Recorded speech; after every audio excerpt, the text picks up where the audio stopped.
অস্ট্রেলিয়ায় ভয়াবহ তাপপ্রবাহ, রেকর্ড ভাঙা গরমে বিপর্যস্ত জনজীবন। গত কয়েকদিন ধরে অস্ট্রেলিয়া জুড়ে একটি রেকর্ড ভাঙা তাপপ্রবাহ চলছে। তাপমাত্রা এমন পর্যায়ে পৌঁছেছে যা অস্ট্রেলিয়ার মতো গরমে অভ্যস্ত দেশেও অস্বাভাবিক মনে হচ্ছে।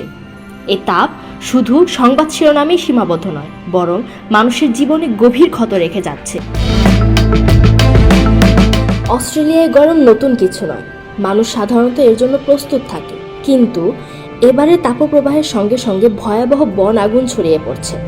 হাজার হাজার ঘরবাড়িতে বিদ্যুৎ সংযোগ বিচ্ছিন্ন হয়ে গেছে। বিশেষজ্ঞরা বলছেন, সাম্প্রতিক দশকগুলোর মধ্যে এটি অন্যতম ভয়াবহ তাপপ্রবাহ। কেউ কেউ একে অস্ট্রেলিয়ার ইতিহাসের স্মরণীয় ভয়ঙ্কর সময়ের সঙ্গে তুলনা করছেন।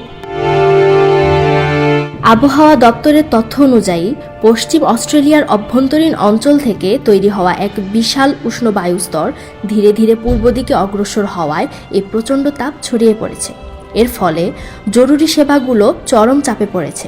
হাসপাতালগুলোতে হিট স্ট্রোকে আক্রান্ত রোগীর সংখ্যা বেড়েছে, আর শহর ও প্রত্যন্ত এলাকার অবকাঠামোর দুর্বলতা স্পষ্ট হয়ে উঠেছে।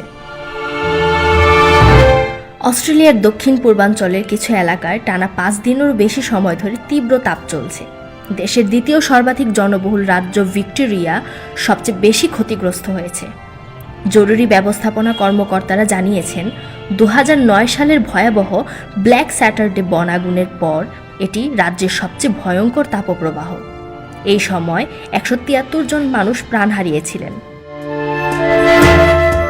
চরম তাপ শুধু প্রকৃতি পোড়াচ্ছে না, অবকাঠামোকেও নীরবে ক্ষতিগ্রস্ত করছে।